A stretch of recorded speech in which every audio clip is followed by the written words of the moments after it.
What's up, everyone? This is the Demontre Black. Today, we're going to react to a death battle Thor versus Vegeta. Let's watch. Hey, don't be mad, but I pushed some buttons in your lab and now I'm in cyberspace. Looking for that elusive dislike bar that's been missing for months, but look what I found instead. Beer! Okay, not real beer, it's a bunch of emojis. Listen up, this is crazy. Did you know that Death Battle Channel offers memberships for less than $3? I know, it's a steal. Members get exclusive badges, live streams, behind-the-scenes videos, members-only live chat, and over 20 unique emojis. All you gotta do is click the join button and you're in the club.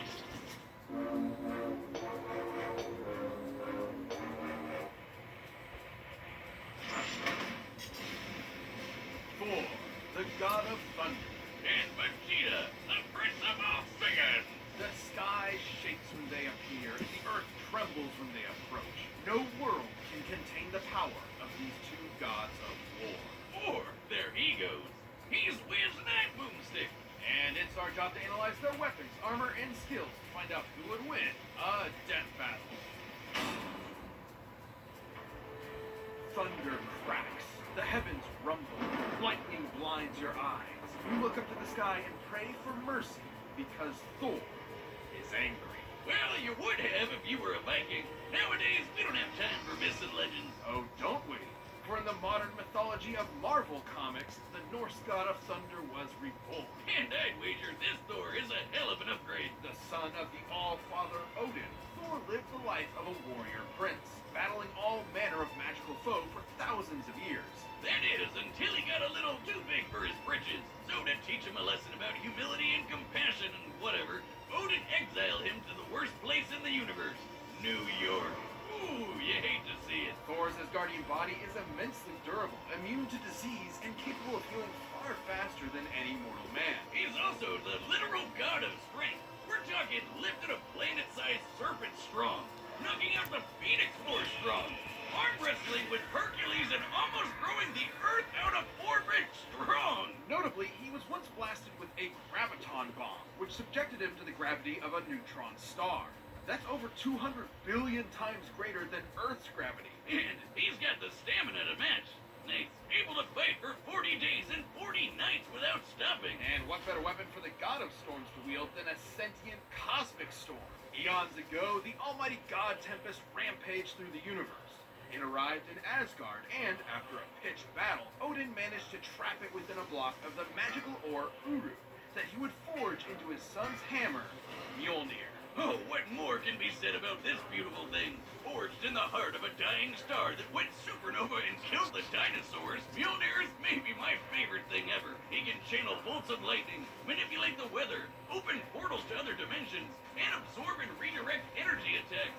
Or just suck it out of your body against your will, like with this radiation dude. The present's not gonna be present for much longer, bud. He's even used 2 Mjolnirs to absorb the power of the God Bomb, which would have killed every deity in existence across time and space. That's just the tip of the iceberg. Mjolnir can transmute the elements, turn Thor invisible and intangible, let him travel through time, and even bring people back to life. And if Thor wants to fly, all he has to do is take it for a spin. Literally, he throws that motherfucker as hard as he can and holds on for dear life. And when he does, it flies fast enough to cross the entire galaxy in seconds.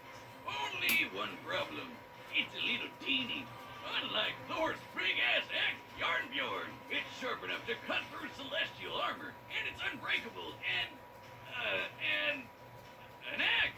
Okay, look, it doesn't have a galaxy storm inside it, but it's still pretty cool. Oh shit, look, Wiz, I'm worthy. No, you're not. There's no enchantment on the axe. Well, then what the hell am I gonna do with this?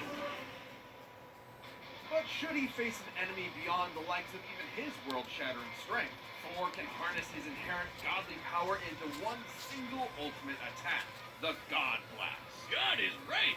Even Galactus, the devourer of worlds, shit his pants and bounced at the sight of such an awesome attack. Jesus, even the Avengers seem pretty small potatoes compared to this guy. Why even bother with them? Because not every problem can be solved by hitting it really hard. Bullshit. That was the point of Odin's lesson, to force his headstrong son to confront a world more complex and nuanced than his millennia of battle had prepared him for. Thor had to be more than a warrior, he had to be a hero. He's battled Thanos, the Silver Surfer, and even the Sentry. The Sentry is strong enough to contend with the World Breaker Hulk, a being strong enough to destroy the Marvel Universe over 100 times over. And fast enough to demolish Ares, the Greek god of war, who can fight within the span of flank time. That's like the tiniest amount of time that we can imagine. There are as many flanks in a second as there are grains of sand on Earth. Oh wait, did I say Earth? I meant 10 million billion Earths! Thor has tanked disintegration beams trying to tear apart his atoms one by one, survived Mephisto trying to consume his soul, and even withstood a temporal rift that aged normal people to dust. Oh, he's a hard bastard to kill, and even nastier when he loses his temper. By entering a state known as Warrior's Madness, Thor commits an unpardonable sin in Asgardian society and willingly sacrifices his sanity for a tenfold increase in power. Yeah, despite being a really sweet lump that talks like he's in Masterpiece Theater and dresses like he's in What's Opera Doc, Thor has struggled with being worthy of his father's legacy and throne. But no matter what unbelievable shit Marvel throws at him, Thor always rises to the occasion. Take the time this big machine called the World Engine was controlling Yggdrasil, the world tree that connects 10 universe-sized realms. The World Engine's purpose was to mechanically trick Yggdrasil into disrupting the natural flow of Ragnarok, the end of the world. So Thor just pushed it and literally reversed the flow of fate. That's right, he outmuscled a giant multiversal tree and prevented Armageddon. Not a bad Saturday. And he'd go a step further and defeat the mysterious elder gods that manipulated the cycle of Ragnarok in the first place, ending it forever. So perhaps now when you look up at the thundering sky, you won't fear the god's capricious wrath. Because you'll know it's just Thor, the god of thunder, kicking ass and saving the day. Planet Vegeta, home to the bloodthirsty warrior race known as the Saiyans, and named for their mighty leader, King Vegeta. Noting the Saiyans' proficiency in genocide, the alien emperor King Cold and his son Frieza contracted them to be their personal hit squad, conquering worlds in their name. But when Frieza felt these monkeys were getting a bit too uppity for their own good, he nuked them in their whole planet. The king was dead, leaving his young son, the Prince Vegeta, alone. Burning with a grudge against Frieza for wounding his ancestral pride, Vegeta awaited the moment he could extract his revenge. As one of Frieza's former top enforcers, Veggie was trained from birth to be one of the greatest warriors in the universe. It helps that planet Vegeta had a gravity 10 times greater than that of Earth, making his natural physiology significantly stronger and more durable than a human's. As in making the whole friggin' Earth shake just by throwing hands. And like all Saiyans, Vegeta can harness his ki, or inner life force, has a physical energy to make him even stronger, faster, and tougher than that. Or literally shoot it at your opponent to blow up the kingdom come. That's right, Vegeta can point and click a planet out of existence with his soul. Man, that's hardcore. He can use ki to fly at faster than light speeds, slice you to pieces with an energy blade, and even hold you in place with energy rings. So, let's be real. Vegeta's favorite attacks can be summed up with big-ass laser. He's got the purple big-ass laser, two-handed big-ass laser, rapid-fire big-ass laser, exploding ball big-ass laser, and fucking omnidirectional your-ass's grass big-ass laser. Though I gotta say, my favorite is the mouth-wide-open vomit big-ass laser. So that's more of a Nappa thing. Kinda like this. Impressive ki mastery, Boomstick. It hurts when I breathe. Vegeta's most terrifying ability, however, is the one inherent to his Saiyan biology. Whenever a Saiyan survives a life-or-death struggle, their power increases exponentially.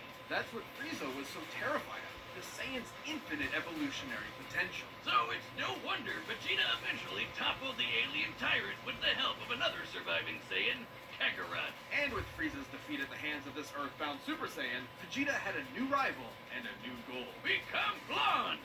No battle required. Vegeta can harness the rage of his Saiyan heritage and transform into a Super Saiyan 2. And a Super Saiyan 2. But try as he might, Vegeta struggled to keep up with Goku's ever-increasing power. I guess it doesn't help that Veggie is maybe the single cockiest bastard to ever have existed.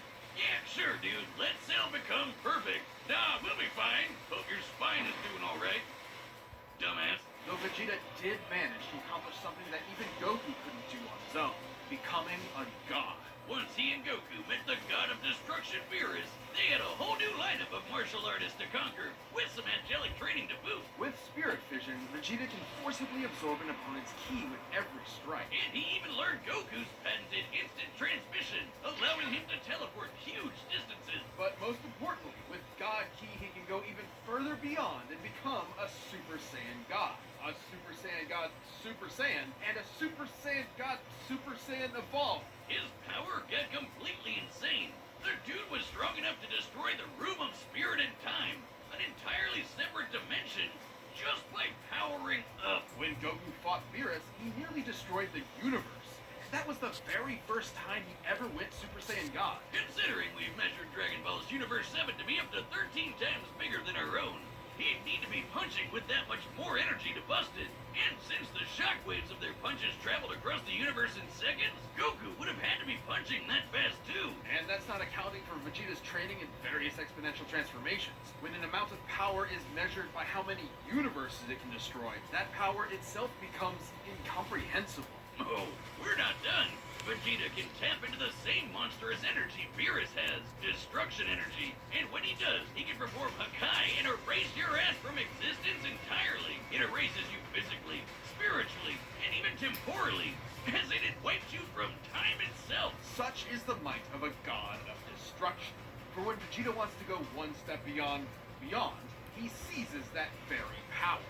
He becomes a warrior fueled only by lust or battle. He becomes Ultra Ego. If Vegeta's head wasn't big enough before, his Widow's Peak probably has its own zip code by now. As the offensive counterpart to Goku's Ultra Instinct, Ultra Ego Vegeta is a veritable juggernaut, able to absorb any hits that come his way and return them even stronger. It's wild this guy has a Napoleon complex. He's one of the biggest badasses ever to exist. In a way, failing to beat Goku was probably the best thing for him. Vegeta's whole life was spent rebelling against the humiliation of his race, trying to prove his worth by being the best. By contrast, Goku's self-improvement was never stunted by his ego and insecurities. In realizing that, Vegeta became more than a fighter, but a husband and a father as well, willing to sacrifice himself for what mattered most. And Vegeta got a taste of that himself when he hooked up with Bulma for some Super Saiyan sexy time. Getting to beat Frieza's golden ass probably didn't hurt either. He may not always win, but he'll never be put down for long. So be sure to practice your groveling, because this is one prince you don't want to piss off. This show is sponsored by BetterHelp. Life can be overwhelming, and many people are burned out without even knowing it. Symptoms can include lack of motivation, feeling helpless or trapped, detachment, fatigue, and more. As a scientist myself, I've often been stuck in the lab into the late hours of the night working myself silly. Well, we associate burnout with work, but that's not the only cause. Any of our roles in life can lead to us feeling burnt out, and BetterHelp Online Therapy wants to remind you to prioritize yourself. Talking with someone can help you figure out what's causing stress in your life. BetterHelp is customized online therapy that offers video, phone, and even live chat sessions with your therapist, so you don't have to see anyone on camera if you don't want to. It's more affordable than in-person therapy, and you can be matched with a therapist in under 48 hours. Death Battle viewers get 10% off their first month at BetterHelp.com/DeathBattle. That's BetterHelp.com/deathbattle. All right, the combatants are set. We've run the data through all possibilities. It's time for a death battle!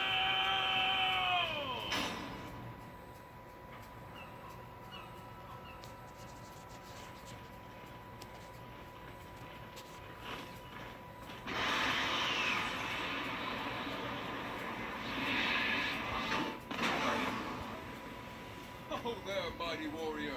What business havest thou upon earth? Throw that hammer at me again, and my business will be polishing my gloves upon your face!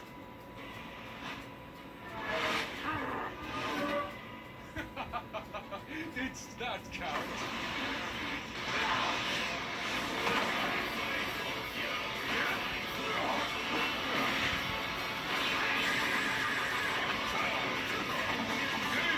Damn little cur! Thou fightst well for a mortal. Alas, you face a god.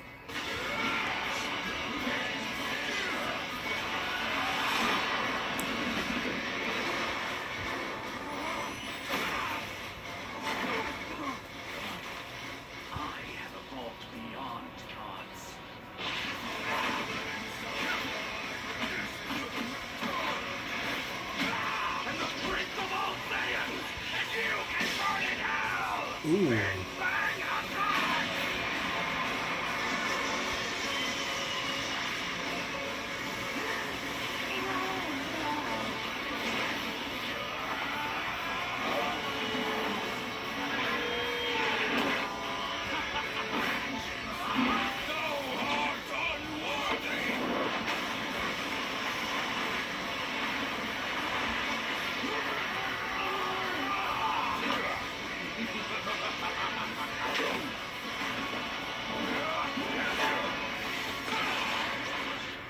Tell me, does a god such as yourself feel fear?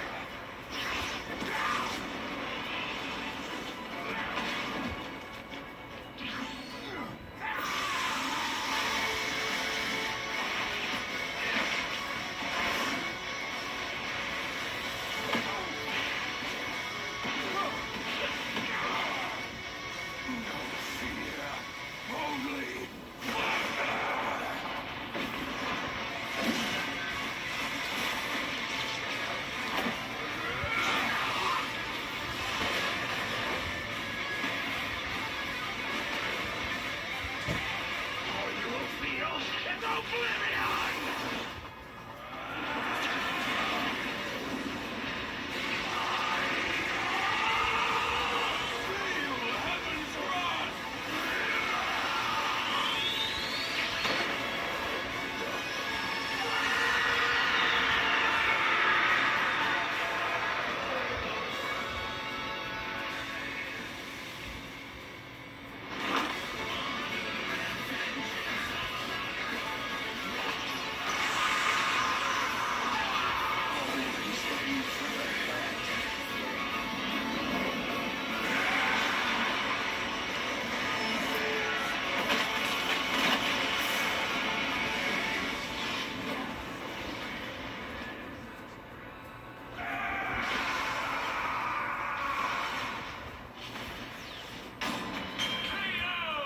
Oh, I get it. Thor won because he's a natural blonde. Despite Vegeta's immense power and tenacity, the God of Thunder had him outmatched in several key areas.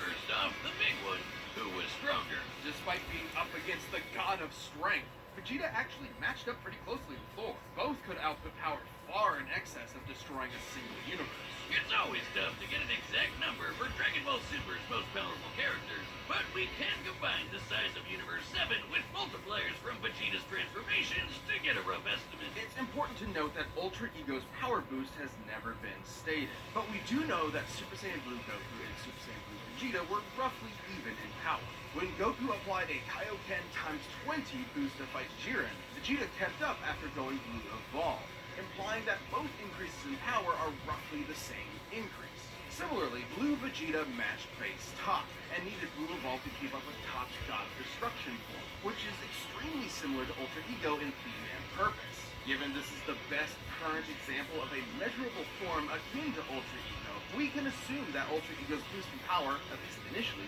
could be extremely similar in terms of a percentage increase, making Ultra Ego's original state about 20 times more powerful than Blue Evolve. With that in mind, Vegeta at his peak could destroy a universe roughly 260,000 times over. And Thor was pretty close to that. Taking a look at the Marvel Universe's size, which has a radius of at least 1 trillion light years, as well as scaling to the Worldbreaker hole, Thor ended up only about 10 times stronger. Not terribly different, and it's definitely possible Vegeta's power could increase during the fight to match it. But even if he was stronger, it wasn't the only thing that mattered. Ultra Ego's damage absorption could only do so much against an opponent like Thor. Vegeta may have trained as a warrior from birth, but Thor has been fighting for millennia against a much wider variety of foes, allowing him to adapt to Vegeta fairly easily. And the fact that Thor was way faster gave him a lot of leeway to use that extra combat experience. Applying Vegeta's transformation multipliers to the shockwaves from Goku and Beerus' punches, Vegeta should be able to fight at nearly 300 quintillion times the speed of light. But scaling to Ares moving within blink time, Thor would be over 70 quadrillion times faster. More than fast enough to avoid Vegeta's key attacks, and even more importantly, absorb all of them with Mjolnir. This alone could shut down all of Vegeta's ranged attacks. Sure, Veggie could absorb it back with Spirit Vision, but he'd have to hit Thor first. And with that much of a speed difference, that's easier said than done. And since Thor can just will the energy out of somebody, he could just take it right back. And that without absorption, Vegeta's ki reserves are not infinite, and many of his battles have ended with him at low energy. He was exhausted by the end of the Tournament of Power, which lasted about 1 hour in total. Meanwhile, Thor fought an army for over a month straight. Theoretically, Vegeta could have ended the fight immediately with Hakai, if not for the fact that Thor has resisted existence erasure before, including physically, spiritually, and temporally. Meanwhile, Vegeta had no way to match the God Blast, which could have killed friggin' Galactus. And that guy has threatened the infinite multiverse with destruction just as a side effect of his battles. That's a level of power beyond anything we've seen in Dragon Ball yet, let alone Vegeta. Vegeta was never going to go down easy, but Thor's raw power, speed, and devastating godly abilities were too much for the Prince of all Saiyans. Vegeta Mjolnir nearly won until Thor blew his mind. You might say that pun was kind of terrible. You don't do puns! We've talked about this! Oh, My thing. well, the winner is Thor. If you like the death battle, give a thumbs up, and I will see you on my next reaction. This has been Andre Black. Peace.